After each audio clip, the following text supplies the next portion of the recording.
ಸ್ನೇಹಿತರೆ, ಹೇಗಿದ್ದೀರಾ ಎಲ್ಲರೂ? ತಿಂಡಿ ಆಯಿತು. ಈಗ ನಾವು ಸ್ವಲ್ಪ ಹೊರಗಡೆ ಹೊರಡಬೇಕು. ಅದಕ್ಕೆ ರಾಜೇಶ ಕಾಯ್ತಾ ಇದ್ದೀನಿ. ಅವರು ಪೂಜೆ ಮಾಡ್ತಾ ಇದ್ದಾರೆ. ಅದಾದಮೇಲೆ ತಿಂಡಿ ಮಾಡಿ ಅವರು ಕೂಡ ರೆಡಿ ಆದಮೇಲೆ ಕರ್ಕೊಂಡು ಹೊರಗಡೆ ಹೋಗ್ತೀನಿ. ಸೊ ಇವತ್ತು 2 ಕೆಲಸ ಇದೆ. ಅದು ಟೈಮ್ ಮೇಲೆ ಡಿಪೆಂಡು, ಯಾವಾಗ ಏನು ಮಾಡ್ತೀನಿ ಅಂತ ಹೇಳಿಬಿಟ್ಟು. 2 ಇಂಪಾರ್ಟೆಂಟ್ ಥಿಂಗ್ಸ್. ನಾವು ಗಾಡಿ ತೊಗೊಂಡ್ವಿ ಅಲ್ವಾ, ಗಾಡಿ ತೊಗೊಂಡ್ಮೇಲೆ ಒಂದು 2-3 ಡೇಸ್ಗೆ ನಂಬರ್ ಪ್ಲೇಟ್ ಬರುತ್ತೆ ಅಂತ ಹೇಳಿದರು. ಆದರೆ ಯಾಕೋ ಗೊತ್ತಿಲ್ಲಪ್ಪ, ಬಂದೇ ಇರಲಿಲ್ಲ. 1 ವಾರ ಆದಮೇಲೆ ಫೋನ್ ಮಾಡಿದ್ರು ಇನ್ನೂ ಬಂದಿರಲಿಲ್ಲ. ಬರುತ್ತೆ ಇವತ್ತು ಬನ್ನಿ ಅಂದಿದ್ರು. ಅದು ವೀಕ್ ಡೇ ಅಲ್ಲಿ ಹೋಗಿ ಅಲ್ಲಿ ನಿಂತ್ಕೊಂಡು ಮಾಡಿಸೋದು ಸ್ವಲ್ಪ ಟೈಮ್ ಹಿಡಿಸುತ್ತಲ್ಲ. ನನಗಂತೂ ಹೋಗೋಕ್ಕಾಗಲ್ಲ, ಅರ್ಧ ಮುಕ್ಕಾಲು ಗಂಟೆ. ಅದಕ್ಕೆ ರಾಜೇಶ್ ನಾನು ಹೋಗ್ತೀನಿ ಅಂದಿದ್ರು, ಬಟ್ ಅವ್ರಿಗೆ ಕೆಲಸ ಆಯ್ತಲ್ಲ ಅಂದ್ಬಿಟ್ಟು ಹೋಗಿರಲಿಲ್ಲ. ಸೊ ಇವತ್ತು ಹೋಗೋಣ ಅಂತ ನಾನು ಹೊರಟಿದ್ದೀನಿ. ಆ್ಯಕ್ಚುಲಿ ನನಗೇನು ಹೋಗೋ ಇಂಟ್ರೆಸ್ಟ್ ಇರಲಿಲ್ಲ. ಇವಾಗ ತಾನೇ ಎಲ್ಲ ಕೆಲಸ ಮುಗೀತು ನಂದು. ಅದಕ್ಕೆ ರಾಜೇಶು ಫ್ರೀ ಇದೆಯಲ್ಲ ಬಾ, ನೀನು ಅಲ್ಲಿ ಬ್ಲೂಟೂತ್ದೆಲ್ಲನೂ ಹೇಳ್ಕೊಡ್ತಾರೆ, ಕನೆಕ್ಷನ್ದೆಲ್ಲನೂ ನೀನು ನೋಡ್ಕೊಳ್ಳುವಂತೆ ಅಂತ ಹೇಳಿದ್ರು. ಅವರು ಬರೀ ನಂಬರ್ ಪ್ಲೇಟ್ ಆಗಿದ್ದರೆ ಅವರೊಬ್ಬರೇ ಹೋಗಿ ಬಂದಿರೋರು. ಬಟ್ ನಮ್ಮ ಗಾಡಿಯಲ್ಲಿ ಈಗ ಈ ಡಿಜಿಟಲ್ ಡಿಸ್ಪ್ಲೇ ಇದೆ, ಸ್ಮಾರ್ಟ್ ಕನೆಕ್ಟ್ ಇದೆ. ಸ್ಮಾರ್ಟ್ ಕನೆಕ್ಟ್ ಅಂದರೆ ಒಂದು ಆ್ಯಪ್ ಬರುತ್ತಂತೆ TVSದು. ಅದನ್ನು ಡೌನ್ಲೋಡ್ ಮಾಡಿಕೊಂಡು ನನ್ನ ಫೋನ್ ಜೊತೆ ಆ ಗಾಡಿನ ಸಿಂಕ್ ಮಾಡ್ಬೋದು. ಸೊ ಅಲ್ಲಿ ಇರೋವಂಥ ಇನ್ಫಾರ್ಮೇಷನ್ ನನಗೆ ಈ ಆ್ಯಪಲ್ಲಿ ಸಿಗುತ್ತಾ ಅದು ಗೊತ್ತಿಲ್ಲ. ಬಟ್ ಈಗ ಕಾಲ್ ರಿಸೀವ್ ಮಾಡ್ಬೋದಂತೆ, ಮತ್ತು ಮ್ಯೂಸಿಕ್ ಹಾಕ್ಬೋದಂತೆ. ಸ್ಪೀಕರ್ ಇದೆಯಾ ಡೌಟು, ಅದನ್ನೆಲ್ಲ ನೋಡಬೇಕು. ಮತ್ತು ರಾಜೇಶ್ಗೆ ತುಂಬ ಇಷ್ಟ ಆಗಿದ್ದಂದರೆ ಈ ಮ್ಯಾಪ್ ರೀಡಿಂಗು. ಆ್ಯಪ್ ಮೂಲಕ ನಾವು ಮ್ಯಾಪನ್ನು ಓಪನ್ ಮಾಡಿದ್ರೆ ನಮ್ಮ ಗಾಡಿಯಲ್ಲಿ ಕೂಡ ನೋಡ್ಬೋದು. ಮೊಬೈಲಲ್ಲಿ ನೋಡೋ ನೆಸಸರಿ ಇರೋದಿಲ್ಲ ಅಂತ ಹೇಳಿಬಿಟ್ಟು. ಸೊ ಅದನ್ನು ಕನೆಕ್ಟ್ ಮಾಡಿಸೋದಕ್ಕೆ ಇವತ್ತು ಹೋಗಬೇಕು. ಸೊ ಈಗ ವ್ಲಾಗ್ ಸ್ಟಾರ್ಟ್ ಮಾಡ್ತಾ ಇದ್ದೀನಿ ಸ್ನೇಹಿತರೆ. ಬನ್ನಿ, ನಮ್ಮ ದಿನ ಇವತ್ತು ಹೇಗೆ ಹೋಗುತ್ತೆ ನೋಡೋಣ. ನಮಗೆ ಅಂತ ತಿಂಡಿಗೆ ಉಪ್ಪಿಟ್ಟು ಮಾಡಿದ್ದೀನಿ. ಈಗ ನಂದು ಉಪ್ಪಿಟ್ಟಾಯಿತು, ರಾಜೇಶ್ ತಿನ್ಬೇಕು. ಸಾನು ಬಂದ ಮೇಲೆ ಅದನ್ನೇ ಕೊಡೋಣ ಅಂದ್ಬಿಟ್ಟು ಇಟ್ಟಿದ್ದೀನಿ. ಇನ್ನು ಅಡುಗೆಗೇನು ಮಾಡಿಲ್ಲ ನಾನು. ಅಡುಗೆಗೆ ಬಂದ ಮೇಲೆ ಮಾಡ್ಕೊಳ್ಬೇಕು. ಅದೊಂದೇ ಕೆಲಸ ನನಗೀಗ ಇರೋದು. ಅದು ಬಿಟ್ಟರೆ ಮತ್ತೆ ಎಡಿಟಿಂಗು, ಇಷ್ಟು ನನ್ನ ಪ್ರೋಗ್ರಾಮು ಸದ್ಯಕ್ಕೆ. ಸೊ ಬನ್ನಿ, ಇವತ್ತು ನಮ್ಮ ದಿನ ಹೇಗೆ ಹೋಗುತ್ತೆ ನೋಡೋಣ.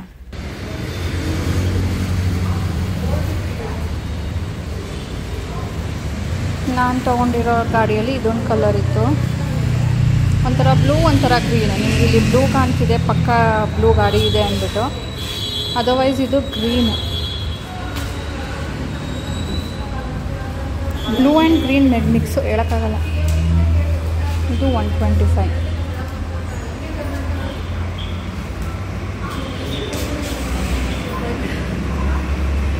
ಇದೂ 125. ನಂಬರ್ ಪ್ಲೇಟ್ ಹಾಕ್ಸೋದಕ್ಕೆ ಅಂತ ಬಂದ್ವಿ. ಆದರೆ ನಂಬರ್ ಪ್ಲೇಟ್ ಹಾಕೋದಕ್ಕೆ ಅದೇನೋ ಕ್ಲ್ಯಾಂಪ್ ಏನೋ ಅಂತ ಹೇಳಿದ್ರು, ಅದು ಇರಲಿಲ್ಲ, ಹಾಕೋರು ಇರಲಿಲ್ಲ. ಮತ್ತು ನಾನು ಆ್ಯಪ್ ಡೌನ್ಲೋಡ್ ಮಾಡಬೇಕು ಅನ್ನಲ್ಲ, ಆ ಹುಡುಗ ಕೂಡ ಇರಲಿಲ್ಲ. ಸೊ ಮತ್ತೆ 4 ಗಂಟೆಗೇನೋ ಬನ್ನಿ ಅಂದರು. 4 ಗಂಟೆಗೆ ಹೋಗಿ ಮತ್ತೆ ನೋಡಿದ್ವಿ, ಹಾಕೋರೇನೋ ಸಿಕ್ಕಿದ್ರು. ಬಟ್ ಆ್ಯಪ್ ಡೌನ್ಲೋಡ್ ಮಾಡೋದಕ್ಕೆ, ಅದ್ರ ಇನ್ಫಾರ್ಮೇಷನ್ ಕೊಡೋದಕ್ಕೆ ಆ ಹುಡುಗ ಇರಲಿಲ್ಲ. ಸರಿ, ಈಗ ಸ್ವಲ್ಪ ಶಾಪಿಂಗ್ ಹೋಗೋಣ ಅಂತ ಬಂದಿದ್ದೀವಿ. ದೀಪಾವಳಿ ಹತ್ತಿರ ಬರ್ತಾ ಇದೆ. ಸೊ ದೀಪಾವಳಿಗೆ ನಾವು ನಮಗೆ ಅಂತ ಏನೂ ಇಲ್ಲ, ಯಾಕಂದರೆ ಇವಾಗ 2 ಮಂತ್ಸಲ್ಲೇ ನಾನು ನನಗೆ ಒಂದು ಸ್ವಲ್ಪ ತೊಗೊಂಡಿದ್ದೆ, ಸಾನುಗೂ ತೊಗೊಂಡಿದ್ದೆ, ರಾಜೇಶ್ಗೂ ಇದೆ, ತೊಗೊಳ್ಳೇಬೇಕು ಅಂತೇನಿಲ್ಲ. ಬಟ್ ಇವಾಗ ಬಂದಿರೋ ರೀಸನ್ ಏನು ಅಂದರೆ, ದೀಪಾವಳಿ ಹಬ್ಬಕ್ಕೆ ನಾವು ಯೂಶ್ವಲಿ ರಾಜೇಶ್ ಫ್ಯಾಮಿಲಿಗೆ ಗಿಫ್ಟ್ ಕೊಡ್ತೀವಿ. ಸೊ ಆ ಗಿಫ್ಟ್ ಶಾಪಿಂಗ್ ಅಂತೂ ಇವತ್ತು ಮಾಡಲೇಬೇಕಿತ್ತು, ಹಾಗಾಗಿ ಬಂದಿರೋದು. ಇನ್ನು ರಾಜೇಶ್ಗೆ ನಾನೊಂದು ಟ್ರೌಸರ್ ನೋಡ್ತಾ ಇದ್ದೀನಿ ತುಂಬ ದಿನದಿಂದ, ವೈಟ್ ಕಲರ್ದು. ರಾಜೇಶ್ ವೈಟ್ ಬೇಡ, ನನಗೆ ಮೇಂಟೈನ್ ಮಾಡೋಕ್ಕಾಗೋದಿಲ್ಲ ಅಂತ. ಸರಿ, ಜೀನ್ಸ್ ಹಾಕ್ಕೊಂಡು ನಿಮಗೆ ಅಭ್ಯಾಸ ಇದೆಯಲ್ಲ, ಜೀನ್ಸ್ ಆದರೂ ತೊಗೊಳ್ಳಿ ಅಂತ. ಅವರು ಕೂತ್ಕೊಳ್ಳೋಕ್ಕಾಗಲ್ಲ, ನಿಂತ್ಕೊಳ್ಳೋಕ್ಕಾಗಲ್ಲ, ನನಗೆ ವೈಟ್ ಮೇಂಟೈನ್ ಮಾಡೋಕ್ಕಾಗೋದಿಲ್ಲ ಅಂತ ಇದ್ದಾರೆ. ಬಟ್ ಕೆಲವೊಂದಕ್ಕೆ ವೈಟ್ ಇಸ್ ನೈಸ್ ಕಾಂಬಿನೇಷನ್ ಅಲ್ವಾ. ಸೊ ನೋಡಿದೆ ಇವತ್ತು ತೊಗೊಂಡ್ಬಿಡೋಣ ಅಂದ್ಬಿಟ್ಟು. ಅವರು ಇದಾರಲ್ಲ, ಹೇಗಿದ್ರು ಸೈಜು ನೋಡ್ತಾರೆ ಅಂತ ನೋಡಿದ್ರೆ ಅವ್ರ ಸೈಜ್ ಜೀನ್ಸ್ ಸೈಜ್ ಸಿಗಲಿಲ್ಲ. ರಾಜೇಶ್ ಬೇಕಿದ್ರೆ ನೀನು ಆನ್ಲೈನಲ್ಲಿ ತರಿಸು ಅಂತಾರೆ. ನಾನು ಅವ್ರಿಗೆ ಫೋರ್ಸ್ ಮಾಡ್ತಾನೆ ಇದ್ದೀನಿ, ಹೋಗಿದ್ದ ಕಡೆ ಎಲ್ಲ ನೋಡಿ ಅಂತ. ಅವ್ರು ನೋಡ್ತಾನೆ ಇರಲಿಲ್ಲ. ಲಾಸ್ಟ್ಗೆ ನಾನು ಕಾಟ ತಡೆಯೋಕ್ಕಾಗದೆ ನೀನು ಆನ್ಲೈನಲ್ಲಿ ತರಿಸು ಅಂದ್ಬಿಟ್ರು. ಬಟ್ ಅದು ಸೈಜ್ ಆಗಲಿಲ್ಲ ಅಂದರೆ ಯಾಕೆ ಅಂದ್ಬಿಟ್ಟು ಇಲ್ಲಿ ನೋಡಿದ್ರೆ ಇಲ್ಲೂ ಸಿಗಲಿಲ್ಲ ಇವತ್ತು. ಸ್ನೇಹಿತರೆ, ಶಾಪಿಂಗ್ ಡನ್. ದೀಪಾವಳಿ ಹಬ್ಬದ ಶಾಪಿಂಗ್ ನಾನು ನನಗೆ ಏನು ತೊಗೊಂಡಿಲ್ಲ ಈ ಸಾರಿ. ಇವಾಗ ಒಂದು 2 ಮಂತ್ಸಲ್ಲಿ ಅನಿಸುತ್ತೆ ಅಲ್ವಾ, ಜುಲೈ ಎಂಡ್ ಅಥವಾ ಆಗಸ್ಟ್ ಫಸ್ಟ್ ವೀಕಲ್ಲಿ ಅನಿಸುತ್ತೆ. ಆವಾಗ ನಾನು ಮ್ಯಾಕ್ಸ್ ಫ್ಯಾಷನಲ್ಲಿ ಶಾಪಿಂಗ್ ಮಾಡಿದ್ದೆ. ಅದು ಸಾನುಗೆ ಜಾಸ್ತಿ, ನನಗೆ 1 2 3 2 ಟೀ ಶರ್ಟು, ಒಂದು ಕುರ್ತಿ ಟಾಪ್ ತೊಗೊಂಡಿದ್ದೆ. ಆಮೇಲೆ ರಾಜೇಶ್ ಅವರು ಕರ್ಕೊಂಡು ಹೋದೆ, ನೀವೇನಾದರೂ ತೊಗೊಳ್ಳಿ ಅಂತ. ಅವ್ರಿಗೆ ಅವಾಗ ಏನೂ ಸಿಕ್ಕಿರಲಿಲ್ಲ. ಅಟ್ಲೀಸ್ಟ್ ಇವಾಗ ಏನಾದರೂ ಸಿಗುತ್ತಾ ನೋಡೋಣ ಅಂದ್ಕೊಂಡು ಹೋಗಿದ್ದೆ. ಸೊ ಇವತ್ತು ಶಾಪಿಂಗ್ ಆಗಿರೋದು ಓನ್ಲಿ ಮೇಲ್ಸ್, ಬಾಯ್ಸ್ ಆ್ಯಂಡ್ ಜೆಂಟ್ಸ್ಗೆ. ಒಂದು 2 3 4. ಸೊ ರಾಜೇಶ್ ಅವ್ರಿಗೆ ಸಿಗಲಿಲ್ಲ, ಅವ್ರಿಗೆ ಇಷ್ಟ ಆಗಲಿಲ್ಲ. ಅವ್ರ ಹತ್ರ ಇರೋ ಕಲರ್ಗಳೇ ಇತ್ತು ಆ್ಯಂಡ್ ಸೇಲ್ ಕೂಡ ಯಾವುದೂ ಇರಲಿಲ್ಲ. ಎಲ್ಲನೂ ಪ್ರೈಸಸ್ 999 ಅರೌಂಡೇನೇ ಇತ್ತು. ಅದಕ್ಕೆ ರಾಜೇಶ್ ಅವತ್ತು ತೋರಿಸಿದೆ ಅಲ್ವಾ ನಾನು ಡಿಕ್ಲಟರಿಂಗ್ ವ್ಲಾಗಲ್ಲಿ, ಅರ್ಧ ಡಜನ್ ಇಟ್ಕೊಂಡಿದ್ದೀರಾ ಅದರಲ್ಲೇ ಹಾಕೋರಂತೆ ಬನ್ನಿ ಅಂದ್ಕೊಂಡು ಕರ್ಕೊಂಡು ಬಂದೆ. ಅವ್ರ ಹತ್ರ ಇರೋವಂಥ ಶೇಡ್ಸು ಪ್ರಿಂಟ್ಸ್ಗಳೇ ಇತ್ತು. ಯಾವುದಾದ್ರೂ ತೊಗೊಳ್ಳಿ ಒಂದು ಅಂದ್ರೂ ಎಲ್ಲ ಇರೋದೇನೆ. ಅದಕ್ಕೆ ಸರಿ ಬಿಡಿ, ನಿಮ್ಗೆ ಇಷ್ಟ ಇಲ್ಲ ಅಂದರೆ ಫೋರ್ಸ್ ಮಾಡೋದಿಲ್ಲ, ತೊಗೋಬೇಡಿ. ತೊಗೊಂಡ್ಮೇಲೆ ನಾನು ಏನಾದರೂ ಫೋರ್ಸ್ ಮಾಡಿದ್ರೆ ಏನು ಮಾಡ್ತಾರೆ, ತೊಗೊಂಡ್ಬಿಡ್ತಾರೆ, ಒಂದು ಸಾರಿ ಹಾಕ್ಬಿಟ್ಟು ಇಟ್ಬಿಡ್ತಾರೆ. ಅದಕ್ಕೆ ಫೋರ್ಸ್ ಮಾಡೋದು ಬೇಡ, ಈಗ ಸದ್ಯಕ್ಕೆ ಇದೆ ನಿಮ್ಮ ಹತ್ರ ಅಂದ್ಬಿಟ್ಟು ಕರ್ಕೊಂಡು ಬಂದಿದ್ದೀನಿ. ಸೊ ಇದು ನೋಡಿ ಎಷ್ಟು ಡಿಫ್ರೆಂಟಾಗಿದೆ, ಎಂಬ್ರಾಯ್ಡ್ರಿ ಇದೆ. ಎಂಬ್ರಾಯ್ಡ್ರಿ ಫಸ್ಟ್ ಟೈಮ್ ಇದು ತೊಗೊಂಡಿರೋದು. ಈ ಥರದ್ದು ಹಾಕ್ತಾರೇನ್ರಿ ಅಂದೆ. ಹಾಕ್ತಾರೆ ತಗೋ ಅಂದ್ಕೊಂಡು ತೊಗೊಂಡಿರೋದು. ಸೊ ಇದು ರಾಜೇಶ್ಗೆಲ್ಲ, ರಾಜೇಶ್ ಫ್ಯಾಮಿಲಿಗೆ. ಈಗ ದೀಪಾವಳಿ ಬರ್ತಿದೆ ಅಲ್ಲ, ದೀಪಾವಳಿ ಟೈಮಲ್ಲಿ ನಾವು ತೊಗೊಳ್ತೀವಿ. ಸೊ ಅದಕ್ಕೆ ಸಾನು ಬಟ್ಟೆಗಳು ನೀವು ಆಲ್ರೆಡಿ ನೋಡಿದ್ದೀರಾ, ಒಂದ್ಸರಿ ತೋರಿಸ್ಲಾ ಎಷ್ಟಿದೆ ಅವಳ ಹತ್ರ ಈಗ ಅಂತ. ನಾವು ತೊಗೊಂಡಿದ್ದಲ್ಲಿ ಆಗಲೇ ಎರಡು ಜೊತೆಯನ್ನು ಹಾಕ್ಬಿಟ್ಟಿದ್ದಾಳೆ, ಬೇರೆ ತೋರಿಸ್ತೀನಿ ತಡೀರಿ. ನಿಮಗೆ ಅವತ್ತು ಈ ಕವರ್ ತೋರಿಸಿದೆ ಸಾನು ಬಟ್ಟೆ ಇದು ಅಂತ. ಸೊ ಇದು ಅವಳ ಜೀನ್ಸ್, ಇನ್ನೂ ಯೂಸ್ ಮಾಡಿಲ್ಲ. ಇದು ಒಂದು ಪೈಜಾಮ, ಇದು ಹೊರಗಡೆ ಎಲ್ಲೂ ಹಾಕೋಕ್ಕಾಗಲ್ಲ, ಮನೇಲಿ ಇದ್ದಾಗ ಹಾಕ್ಬೋದು. ಅಂದರೆ ಈಗ ಡೈಲಿ ವೇರ್ಗೆ ಅವಳ ಹತ್ರ ಲೆಗ್ಗಿಂಗ್ಸ್ ಮಾತ್ರನೇ ಇದೆ, ಇಲ್ಲ ಜೀನ್ಸ್ ಹಾಕಬೇಕು. ಜೀನ್ಸ್ ಹಾಕಿದ್ರೆ ಶಕೆಮಮ್ಮ ಅಂತಾಳೆ, ಅದಕ್ಕೆ ಆ ಥರದ್ದು ಅಂತ ತೊಗೊಂಡಿದ್ದು. ಆಮೇಲೆ ಇದು ಪ್ಯಾಂಟು ನೋಡಿ, ಫಸ್ಟ್ ಟೈಮ್ ಈ ಥರ ತೊಗೊಂಡಿರೋದು. ಎಷ್ಟು ಬಾಳಿಕೆ ಬರುತ್ತೋ ಗೊತ್ತಿಲ್ಲ. ಇದ್ರ ಮೇಲೇನ ಆಫರ್ ಇರಲಿಲ್ಲ. ಇದು ಹೇಗಿದೆ ಅಂದರೆ ಸಿಮ್ಮಿ ಈ ಥರ ಇದೆ, ಒಂದು ಶಾರ್ಟ್ ಕ್ರಾಪ್ ಟಾಪು. ಅದ್ರ ಮೇಲ್ಗಡೆ ಈ ಜಾಕೆಟ್ ಇದೆ, ಉಲ್ಟಾ ಇಟ್ಕೊಂಡಿದ್ದೀನಿ. ಈ ಜಾಕೆಟ್ ನನಗೆ ಇಷ್ಟ ಆಯಿತು. ಅದು ಕ್ರಾಪ್ ಟಾಪ್ ನನಗೇನು ಅಷ್ಟೊಂದು ಇಷ್ಟ ಆಗಲಿಲ್ಲ, ಬಟ್ ಈ ಜಾಕೆಟ್ ಬೇರೆದ್ರ ಮೇಲೂ ಹಾಕ್ಬೋದಲ್ವಾ, ನಡೆಯುತ್ತೆ ಬಿಡು, ಅದು ಒಳಗಡೆ ಎಲ್ಲ ಅಂದ್ರೂ ಇದಾದರೂ ಹಾಕ್ಬೋದಲ್ಲ ಅಂತ ಹೇಳ್ಬಿಟ್ಟು ತೊಗೊಂಡಿದ್ದೀನಿ. ಈಗ ಸ್ಲೀವ್ಲೆಸ್ ಯಾವುದಾದ್ರೂ ಡ್ರೆಸ್ ಇದ್ದರೆ ಅದ್ರ ಮೇಲೆ ಕೂಡ ಜಾಕೆಟ್ ಕ್ರಾಪ್ ಟಾಪ್ ಇಷ್ಟು ಬರುತ್ತೆ, ಆ ಥರ ಹಾಕ್ಬೋದು. ಮತ್ತು ಈ ಶರ್ಟ್ ಮೇಲೂ ಆಫರ್ ಇರಲಿಲ್ಲ, ಬಟ್ ತೊಗೊಂಡಿದ್ದು ಯಾಕೆ ಅಂದರೆ ಪಿಂಕ್ ಅಂದರೆ ಸಾನುಗೆ ಇಷ್ಟ ಅಲ್ವಾ, ಅದಕ್ಕೆ ಇದನ್ನು ತೊಗೊಂಡೆ. ನನ್ನ ಹತ್ರನೂ pink colour, pink and white ಇದೆ. ಅದಕ್ಕೆ ನಾನು ಅವಳಿಗೆ ಕರ್ಕೊಂಡು ಹೋದಾಗ ನನಗೆ ಇದು ಇಷ್ಟ ಆಗಿದೆ ಅಂತ ಹೇಳಿದ್ಲು. ರಾಜೇಶ್ ಸರಿ ತಗೋ, ಅವಳಿಗೆ ಇಷ್ಟ ಆಗಿದೆಯಲ್ಲ ತಗೋ ಅಂತ ಹೇಳಿಬಿಟ್ಟು, ಸೊ ಇದು ಆವಾಗ ತೊಗೊಂಡಿದ್ದು. ಸೊ ಇಷ್ಟಿದೆ ಅವಳ ಹತ್ರ ಅಟ್ ಪ್ರೆಸೆಂಟು. ಅದಕ್ಕೆ ದೀಪಾವಳಿಗೆ ಯಾವುದೂ ತೊಗೊಂಡಿಲ್ಲ. ಯಾವುದಾದ್ರೂ ಫ್ರಾಕ್ ಗೌನು ನೋಡೋಣ ಅಂತ ಅಂದ್ಕೊಂಡೆ. ಆನ್ಲೈನಲ್ಲೂ ನನಗೆ ಯಾಕೋ ಇಷ್ಟ ಆಗ್ತಾಯಿಲ್ಲ, ಅಲ್ಲೂ ಕೂಡ ಯಾವುದೂ ಇರಲಿಲ್ಲ. ಎಲ್ಲನೂ ಕ್ಯೂಟಾಗಿರೋದು, ಬರೀ 10 ವರ್ಷದ ಮಕ್ಕಳಿಗೆ ಆ ಥರ ಇದೆ. ಸೊ ಸಾನು ಸೈಜ್ ಯಾವುದೂ ಇರಲಿಲ್ಲ. ಸೊ ತೊಗೊಂಡಿಲ್ಲ. ನೋಡೋಣ, ಇನ್ನು ಸ್ವಲ್ಪ ಟೈಮ್ ಇದೆ, ಎಲ್ಲಾದರೂ ಹೊರಗಡೆ ಸಿಗುತ್ತಾ ನೋಡಬೇಕು. ಸೊ ಲೇಡೀಸ್ಗೆ ಇನ್ನೂ ಒಂದು ಏನಪ್ಪ ಬೆನಿಫಿಟ್ ಅಂದರೆ ಅವ್ರಿಗೆ ಕ್ಯಾಶ್ ಕೊಟ್ಬಿಡೋದು. ನನಗೂ ಕ್ಯಾಶ್ ಕೊಟ್ಬಿಡ್ತಾರೆ ರಾಜೇಶ್, ಅಲ್ಲಿ ಊರಿಗೆ ಹೋದಾಗ ಅಲ್ಲೂ ಕೊಟ್ಬಿಡ್ತಾರೆ. ಅವರು ಯಾವ ಥರ ಇಷ್ಟ ಆಗುತ್ತೋ ಆ ಥರ ತೊಗೊಳ್ಳಿ ಅಂತ. ನಾನು ಸೀರೆ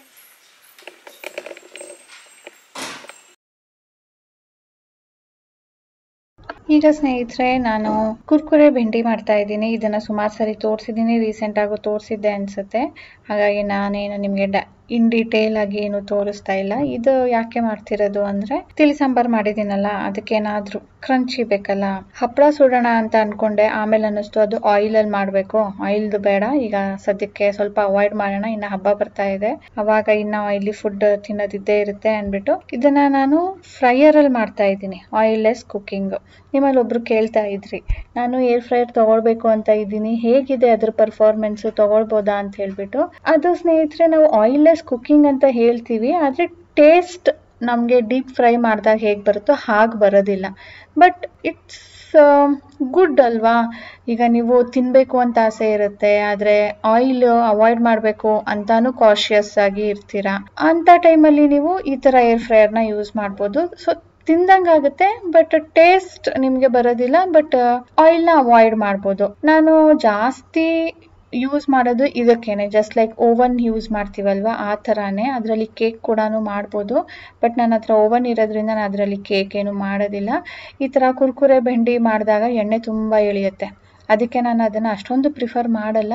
ಬಟ್ ಏರ್ ಫ್ರೈಯರಲ್ವಾ, ಆಯಿಲ್ ಜಸ್ಟ್ 1 or 2 ಸ್ಪೂನ್ಸ್ ಹಾಕ್ಬೋದು ಅಷ್ಟೇ. ಹಾಕ್ಬಿಟ್ಟು ಮಾಡಿದಾಗ ಕ್ರಂಚಿಯಾಗಿರುತ್ತೆ, ಬಟ್ ಟೇಸ್ಟ್ ಕಡಿಮೆ ಇರುತ್ತೆ. ಸೊ ಇದು ನನ್ನ ಒಪಿನಿಯನ್. ಸೊ ನಿಮ್ಮಲ್ಲೂ ತುಂಬ ಜನ ಏರ್ ಫ್ರೈಯರಲ್ಲಿ ಮಾಡೋರು ಇರ್ತೀರಾ, ನಿಮ್ಮ ಒಪಿನಿಯನ್ ಏನು ಅಂತ ಕಾಮೆಂಟ್ ಮಾಡಿ ಹೇಳಿ. ಅಟ್ಲೀಸ್ಟ್ ಅವ್ರಿಗೂ ಕೂಡ ಅದು ಹೆಲ್ಪ್ ಆಗುತ್ತೆ. ಇದಕ್ಕೀಗ ನೋಡಿ ಮಿಕ್ಸ್ ಮಾಡ್ಕೊಂಡು ಆಗಿದೆ, ತುಂಬ ತೆಲ್ಲ ಮಾಡ್ಕೊಂಡಿಲ್ಲ, ಎಲ್ಲಾನು ಹಿಟ್ಟು ಅಂಟ್ಕೊಳ್ಬೇಕು ಅಷ್ಟು ನೀರು ಹಾಕಿದ್ದೀನಿ. ಆ್ಯಂಡ್ ಇದಕ್ಕೀಗ ನಾನು ಡಿಸಾನೋ ಆಲಿವ್ ಆಯಿಲ್ ಹಾಕ್ಕೊಳ್ತಾ ಇದ್ದೀನಿ. ಎಕ್ಸ್ಟ್ರಾ ವರ್ಜಿನ್ ಆಲಿವ್ ಆಯಿಲ್ ಅಲ್ಲ, ಇದು ಎಕ್ಸ್ಟ್ರಾ ಲೈಟ್ ಅಂತ ಹೇಳಿಬಿಟ್ಟು ಇದು ಕುಕ್ಕಿಂಗಿಗೆ ಯೂಸ್ ಮಾಡುವಂಥ ಆಯಿಲ್. ಇದು ನಾನು ಅಮೆಝಾನಲ್ಲಿ ತೊಗೊಂಡಿರೋದು, ಶಾಪ್ಸ್ಗಳಲ್ಲಿ ಸಿಗೋದಿಲ್ಲ, ಲಿಂಕ್ ಡಿಸ್ಕ್ರಿಪ್ಷನಲ್ಲಿ ಇರುತ್ತೆ, ಚೆಕ್ ಮಾಡಿ. ಈಗ ಇದು ಚೆನ್ನಾಗಿ ಮಿಕ್ಸ್ ಮಾಡಿಬಿಟ್ಟು ನಾನು ಏರ್ ಫ್ರೈಯರಲ್ಲಿ ಸ್ವಲ್ಪ ಎಣ್ಣೆ ಸವರ್ಕೊಳ್ತಾ ಇದ್ದೀನಿ. ಸೊ ಇದು ಅಗಾರೋದು, ಲಿಂಕ್ ನಾನು ಡಿಸ್ಕ್ರಿಪ್ಷನಲ್ಲಿ ಹಾಕಿರ್ತೀನಿ, ಚೆಕ್ ಮಾಡಿ. 180 ಡಿಗ್ರಿಯಲ್ಲಿ ನಾನು 5 ಮಿನಿಟ್ಸ್ ಮೊದಲು ಇಟ್ಟಿದ್ದೆ, ಆಮೇಲೆ ಅದನ್ನು ಮಿಕ್ಸ್ ಮಾಡಿಬಿಟ್ಟು ಇನ್ನೊಂದು ಸಾರಿ ಒಂದು 2-3 ಮಿನಿಟ್ಸ್ ಎಕ್ಸ್ಟೆಂಡ್ ಮಾಡಿದ್ದೆ.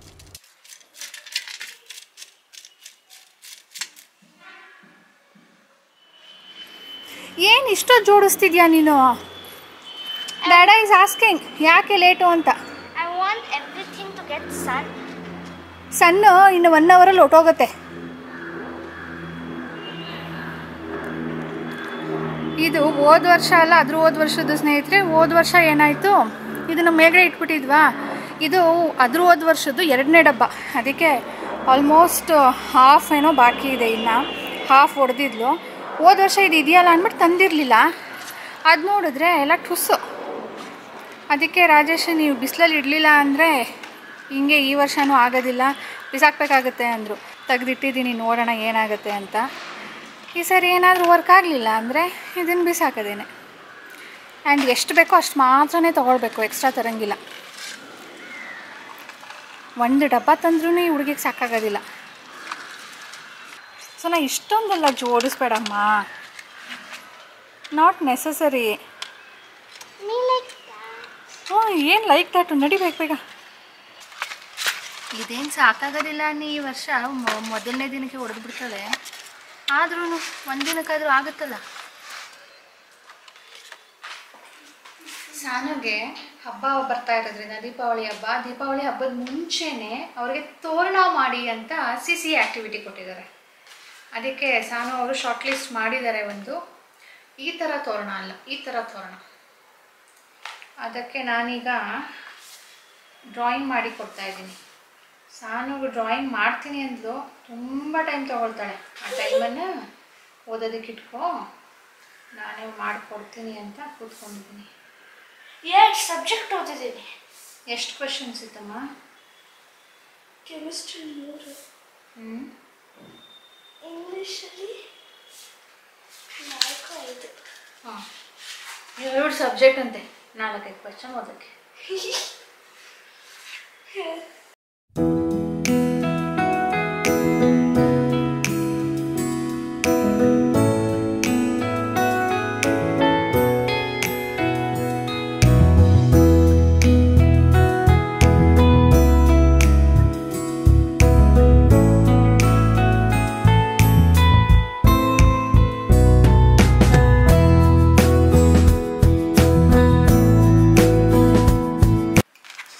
ಇದು glitter sheet, glittery foam sheet.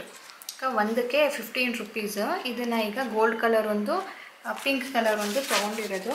ಇದರಲ್ಲಿ ಲೋಟಸ್ ಮಾಡೋದು, ಅದರಲ್ಲಿ ಕಾಯಿನ್ಸ್ ಥರ ಮಾಡ್ತಾ ಇದ್ದ ಸಾನು. ಇದರಲ್ಲಿ ನಾನೀಗ ಲೋಟಸ್ ಬರ್ಕೊಂಡಿದ್ದೀನಿ, ಇಲ್ಲಿ ಪೇಪರಲ್ಲಿ ಬರ್ಕೊಂಡು ಇದ್ರ ಮೇಲೆ ಟ್ರೇಸ್ ಮಾಡಿದ್ದೀನಿ. ಇದನ್ನೀಗ ಕಟ್ ಮಾಡ್ಕೊಳ್ಬೇಕು. ಪೇಪರಲ್ಲಿ ಕಟ್ ಮಾಡ್ಕೊಂಡಿರೋದನ್ನು ಫೋಮ್ ಶೀಟ್ ಮೇಲೆ ಇಟ್ಟು ಅದನ್ನು ಟ್ರೇಸ್ ಮಾಡಿಬಿಟ್ಟು ಕಟ್ ಮಾಡ್ಕೊಂಡಿದ್ದೆ. ಈ ಥರದ್ದು 4 ಪೀಸ್ ಮಾಡ್ಕೊಂಡಿದ್ದೀವಿ, ಒಂದರಲ್ಲಿ 2 ಆಗುತ್ತೆ.